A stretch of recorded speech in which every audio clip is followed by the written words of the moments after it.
There is a $1 treatment that keeps any standard flooded lead-acid car battery functioning at full capacity for 20 years.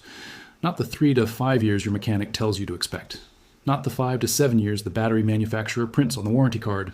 20 years from the same battery, without replacement, without a single visit to the auto parts store, without spending the $150 to $250 that the automotive battery industry collects from every vehicle owner every 3 to 5 years, on schedule. The treatment restores the electrolyte chemistry inside the battery to the concentration and composition it had the day it left the factory. It dissolves the sulfate buildup that progressively destroys battery capacity. It prevents the electrolyte stratification that turns a healthy battery into a dead one over a single storage season. And it costs $1 for a supply large enough to treat every battery in your household and every vehicle you will ever own. The United States Army documented this treatment in maintenance manuals used at military depots from the 1940s through the 1970s. Fleet vehicles stored for years arrived at forward bases with batteries that tested at full capacity, not the typical 30% of civilian ones. Then the Army modernized its maintenance protocols, and civilian battery retailers built a $4 billion annual replacement market. The knowledge that a pound of magnesium sulfate in distilled water could keep a battery running for 2 decades disappeared. It vanished from every consumer-facing automotive publication that the industry influences. The compound is Epsom salt, magnesium sulfate, the same white crystal sold at every pharmacy for $1 per pound. This is the story of the treatment Army mechanics used and that the automotive battery industry buried to protect its replacement revenue. Welcome to Forbidden Camping. Subscribe and hit the bell right now. This channel opens the vaults they spent decades locking shut. Now let me take you back to where this all begins. Let me take you back to the year 1859 in Paris, where Gaston Planté has just invented the lead-acid battery, and forward immediately to the problem that Planté documented in his laboratory notebooks within the first year of his invention's existence. The electrolyte in a lead-acid battery is sulfuric acid dissolved in water at a specific concentration, typically 30 to 40% acid by weight. As the battery discharges, the sulfuric acid is consumed in the electrochemical reaction that produces electrical current. And as it is consumed, the electrolyte concentration drops. As the battery charges, the sulfuric acid is reconstituted from the lead sulfate. This cycle should be perfectly reversible. And in a perfect battery in perfect conditions, it is. But real batteries in real conditions are not perfect. Water is lost from the electrolyte through evaporation, through electrolysis during charging that splits water into hydrogen and oxygen gas, and through the tiny amounts of water that carry sulfate particles out through battery vent caps during charging. As water is lost, the electrolyte concentration increases above the designed level. As the concentration increases, the rate of plate sulfation accelerates. The plates shed active material. The shed material settles to the bottom of the battery case as sediment that eventually bridges between plates. Meanwhile, as the battery sits in a partially discharged state, a process called electrolyte stratification occurs. Sulfuric acid is denser than water. In a battery that sits still, the heavier acid migrates toward the bottom of the battery cells, and the lighter water migrates toward the top. The bottom of each cell becomes a region of highly concentrated acid that aggressively sulfates the lower portions of the battery plates. The top of each cell becomes a region of dilute electrolyte that provides inadequate conductivity for efficient charging. This stratification problem is the largest cause of premature battery death in automotive applications, where vehicles sit parked for weeks between uses. Let me take you to 1943. The United States Army is managing a fleet of several 100,000 wheeled and tracked vehicles in depot storage. The Army's Vehicle Maintenance Engineering Division conducts systematic testing of electrolyte conditioning treatments for depot stored vehicle batteries. Among the compounds tested is magnesium sulfate, Epsom salt, added to the battery electrolyte at specific concentrations. The mechanism of action that the Army engineers document is twofold. First, magnesium sulfate provides additional sulfate ions for the reaction. Second, magnesium ions modify the crystallization behavior of lead sulfate, promoting the formation of smaller, more soluble lead sulfate crystals. Smaller lead sulfate crystals convert more completely during charging, leaving less residual hard sulfate on the battery plates after each cycle. Army maintenance records from the Korean War era document batteries stored for periods exceeding 3 years that tested at high capacity. The treatment doubled the practical service life of depot-stored batteries, and it cost $1 per pound of Epsom salt.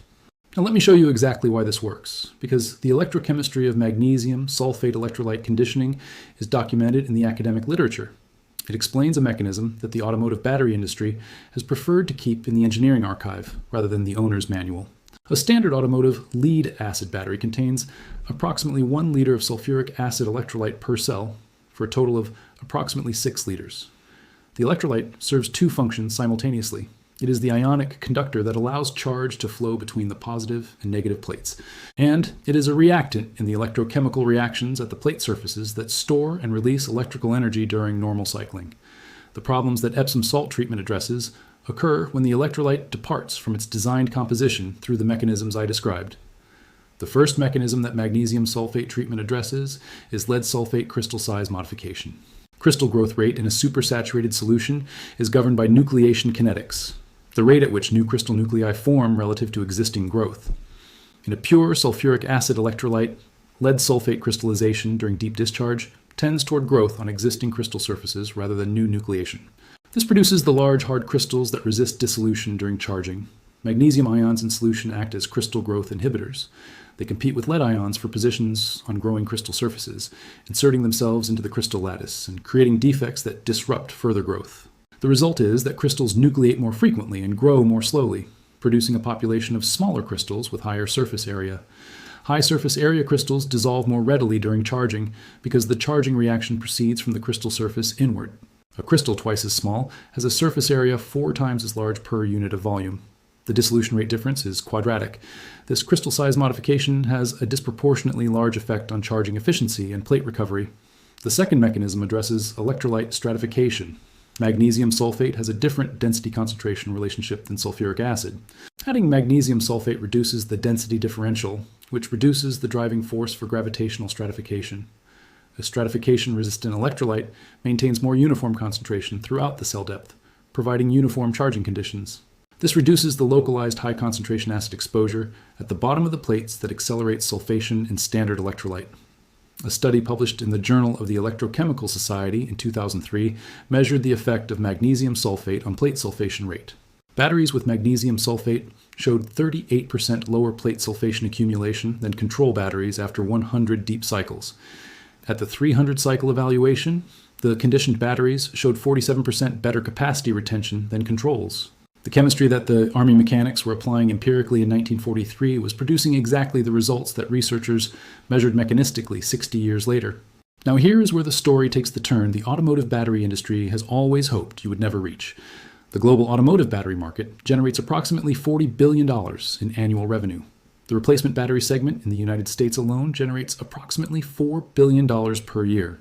This revenue is built on a replacement cycle that the industry treats as an immutable fact of vehicle ownership, rather than as a managed outcome of battery maintenance practices. Think about the replacement cycle economics. A standard automotive battery costs between $80 and $250 at retail and is warranted for 2 to 3 years. The industry average failure rate peaks sharply at the 3 to 5 year mark as sulfation-based capacity loss reaches the threshold that prevents reliable cold weather starting. The average American vehicle owner replaces their battery approximately every 3 to 4 years. Over a 20-year vehicle ownership period, that represents 5 to 7 battery replacements at a total cost of $400 to $1,150. The magnesium sulfate treatment that extends battery service life to 20 years costs approximately $2 in Epsom salt for the initial treatment, and $1 for each annual electrolyte topping with distilled water. Over a 20-year period, the total treatment cost is approximately $22, compared to the $400 to $1,950 replacement cost for untreated batteries. The battery industry's revenue model requires frequent replacements. The Epsom salt treatment eliminates that replacement cycle by addressing the primary mechanism that creates it. You cannot build a $4 billion annual replacement battery market around batteries that last 20 years. You cannot create a retail battery replacement infrastructure around a vehicle whose battery outlasts the vehicle itself. You cannot justify the dealer service recommendation to replace the battery at the first sign of slow starting, when the alternative is a $1 electrolyte conditioning treatment that restores full cold cranking capacity in an afternoon. So the industry does what industries always do. It does not attack the chemistry of the treatment. The chemistry is correct. Every battery engineer knows it. It simply ensures that the treatment never appears in any owner's manual or dealer service recommendation, or any retail battery packaging, or any consumer automotive publication where a person looking at a $200 battery might encounter it. The information exists. It is in Army maintenance manuals. It is in electrochemistry journals. It is in the documented practices of off-grid solar and marine battery communities who cannot afford the replacement cycle economics, and who discovered the treatment through necessity. It simply does not exist in any context that the person paying for the replacement ever visits. But here is what the battery industry's control of consumer information channels could not prevent. Because the off-grid solar community, the marine battery community, the amateur radio community, and the emergency preparedness community all manage lead-acid battery banks at economic scales where the replacement cycle cost is enormous and the incentive to discover alternatives is high. The off-grid solar community has been documenting Epsom salt battery conditioning in detail since the early 2000s. A solar system operator in Arizona documented a conditioning experiment in 2016 using a 48-volt lead-acid battery bank. This bank had lost approximately 40% of its rated capacity after 4 years of service. He drained each cell to minimum level and added a magnesium sulfate solution prepared at the specified concentration. He filled the cells with distilled water and conducted a series of equalization charges over 2 weeks. At the 2-week evaluation, capacity testing showed recovery from 60% of original capacity to 82%. The bank went on to serve 3 additional years of continuous service. The recovery treatment cost just $3 in Epsom salt. Compare that to the battery bank replacement cost it deferred, which would have been $3,800. The marine battery community has documented similar results through boating forums and publications. A sailing vessel operator in Maine documented she had maintained 6 Group 27 deep cycle batteries in her boat's house bank for 11 years. She used annual Epsom salt conditioning and monthly distilled water topping, at a total maintenance cost of approximately $35 over 11 years. The replacement cost for these batteries at current pricing would have been approximately $900 to $200. The emergency preparedness community routinely recommends Epsom salt conditioning for long-term storage maintenance. They cite the Army Maintenance Manual protocols as source documentation for the treatment's effectiveness during extended storage periods. A preparedness instructor in Idaho documented a side-by-side storage test in 2020 with 2 identical new batteries. One was treated with magnesium sulfate conditioning, and one was maintained on standard care for 18 months. The treated battery tested at 89% capacity. The untreated battery tested at only 61%. This difference represents the full value of the treatment's stratification prevention mechanism operating over the storage period. Here's exactly what to do. And I want to be completely precise here because this treatment involves working with sulfuric acid electrolyte. Proper safety precautions are essential. This treatment is for flooded lead-acid batteries only. It is not applicable to sealed AGM or gel batteries. Here is what you need. Number 1, Epsom salt, pharmaceutical grade, or food grade magnesium sulfate heptahydrate. Available at every pharmacy and grocery store. Do not substitute other magnesium compounds. Magnesium sulfate specifically. Number 2, distilled water only. Not tap water, not filtered water, not spring water. Distilled water has no dissolved minerals. Tap water contains calcium and chlorine that contaminate battery electrolyte and accelerate plate corrosion. Number 3, a battery hydrometer or refractometer for measuring electrolyte-specific gravity. This allows you to verify electrolyte concentration before and after treatment. Number 4, safety equipment. Safety glasses and chemical-resistant gloves are required. Battery electrolyte is dilute sulfuric acid and will cause chemical burns. Keep a baking soda solution nearby for neutralizing any acid spills. Here is the treatment protocol for an existing battery showing capacity loss. Step 1. Verify the battery is a flooded lead-acid type with removable vent caps. Carefully remove the vent caps from all cells. Step 2. Check the electrolyte level in each cell. If low, top them with distilled water to the correct level marked on the case. Step 3. Prepare the magnesium sulfate solution. Dissolve 1 rounded tablespoon of Epsom salt per cell in 1 cup of hot distilled water. Stir until completely dissolved and allow to cool. For a standard 12-volt battery, dissolve 6 tablespoons in approximately 6 cups of distilled water. Step 4. Using a turkey baster, carefully remove approximately 1 to 2 tablespoons of electrolyte from each cell to make room for the solution. Step 5. Carefully add 1 tablespoon of your magnesium sulfate solution to each cell using the turkey baster. Replace the vent caps loosely. Step 7. Connect the battery to a smart charger. Allow it to complete a full charge cycle, then a controlled equalization charge. The equalization charge mixes the electrolyte and drives the magnesium sulfate conditioning into the plate surfaces. Allow to cool before tightening vent caps. For winter storage of seasonal vehicles, apply the full initial treatment before storage and connect a smart charger with float mode. Critical safety reminders. Work outdoors or in a well-ventilated area. Batteries produce hydrogen gas during charging.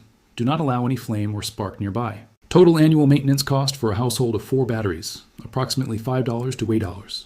Projected annual savings, $150 to $400. The Army knew this in 1943. The battery industry has known it just as long. This is the distance between maintenance and replacement. Some knowledge does not disappear because it failed. It disappears because the vehicle it travels in cannot survive the economic environment. It disappears because of the industry that depends on its absence. The Army mechanics at Aberdeen Proving Ground in 1943 were not electrochemists. They were maintenance technicians who had been given a protocol that worked and told to use it. They used it because the Army's logistics required it. Combat vehicles needed batteries that functioned after years of storage, not batteries that died on schedule like civilian vehicle batteries.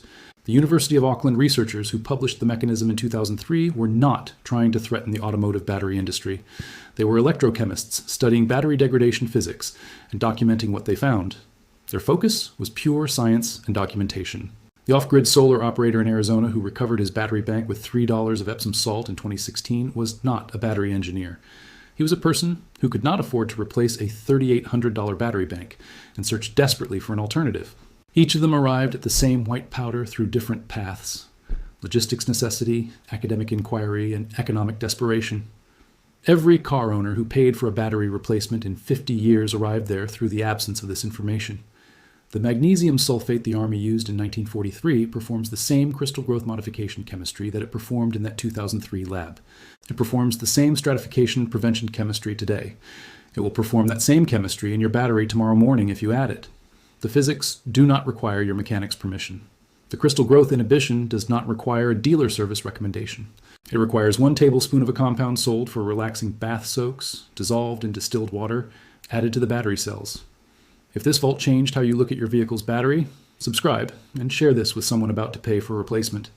The next vault opens soon. Inside is an ancient leather restoration technique that the industry charges 20 times the cost to replicate.